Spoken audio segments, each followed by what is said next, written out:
C'est à Monsieur Guy Tessier. Merci, Monsieur le Président. Mes chers collègues, ma question s'adresse à Monsieur le Premier ministre. J'associe mes collègues Valérie Boyer et Dominique Tian. Elle concerne la terrible agression à coups de machette perpétrée hier par un jeune adolescent de moins de 16 ans à l'encontre d'un enseignant de l'école juive La Source qui se situe à Marseille dans ma circonscription. Je tiens bien sûr tout d'abord à adresser de nouveau tout mon soutien à la victime ainsi qu'à ses proches.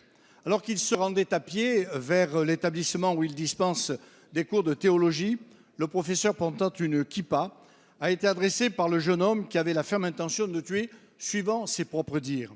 La victime, qui s'est défendue, a indiqué aux enquêteurs avoir vu beaucoup de haine dans les yeux de ce jeune garçon. Heureusement, un riverain a fait fuir l'agresseur.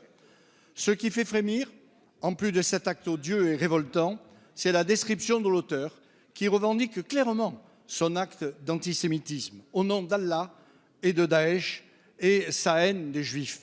Il s'agit d'un adolescent de nationalité turque et d'origine kurde, présenté comme un bon élève, totalement inconnu des services de police et de justice. Le procureur a annoncé qu'il se serait radicalisé via Internet. Sa famille semblait absolument ignorer sa radicalisation et il ne fréquentait pas la mosquée. Alors que la section antiterroriste du parquet de Paris a été saisie de l'affaire, Monsieur le Premier ministre, quels moyens supplémentaires pouvons-nous développer pour parvenir à identifier ces jeunes qui finalement se situent hors radar et qui se radicalisent sur Internet? L'heure est grave. Cet acte inqualifiable, ces actes se multiplient. En novembre, un professeur d'histoire d'une école juive de Marseille avait été blessé à coups de couteau. Un mois auparavant, en octobre, un déséquilibré avait agressé 2 fidèles et un rabbin. Chaque agression de ce type, la crainte même de la subir, est en soi une tache sur le drapeau tricolore, une injure faite à la République. Il est urgent de renforcer la sécurité des personnes et plus particulièrement aux abords des lieux publics. Monsieur le ministre, les parents d'élèves des familles juives de Marseille... Merci, Monsieur Tessier. La parole est à Monsieur Bernard Cazeneuve, ministre de l'Intérieur. Monsieur le député Tessier, merci pour cette question qui, dans la relation qu'elle fait de ce qui s'est produit à Marseille hier, est parfaitement précise et tout à fait exacte et correspond aux informations qui m'ont été communiquées. D'abord, je veux m'associer à vos propos pour dire la condamnation la plus ferme de toute la représentation nationale et bien entendu du gouvernement. Elle s'est exprimée hier à l'égard de la monstruosité de ces actes antisémites qui sont une véritable blessure pour les Français de confession juive, une blessure irréparable car le traumatisme occasionné suscite des souffrances qui durent longtemps.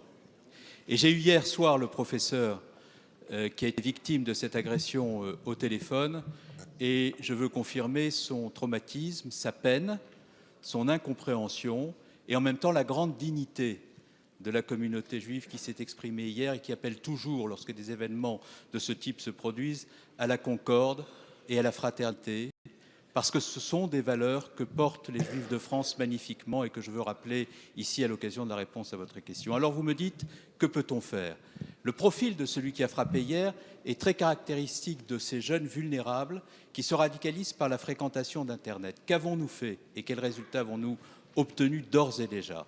Premièrement, nous avons pris des dispositions dans la loi du 13 novembre 2014 qui permet le blocage administratif des sites qui appellent et provoquent au terrorisme. Ce sont plus de 100 sites que nous avons bloqués, 115 adresses Internet et de nombreux sites qui ont été bloqués ont fait l'objet de poursuites judiciaires. Et c'est indispensable de faire ce travail parce que beaucoup de ceux qui se radicalisent par la fréquentation de ces sites. Et puis nous avons mis en place dans la loi renseignement la détection sur données anonymes qui permettra, par le travail des services de renseignement, de mieux identifier le comportement de ceux qui fréquentent ces sites, de les identifier et de les empêcher d'agir. Ce n'était pas une loi de surveillance de masse, mais de lutte contre le terrorisme.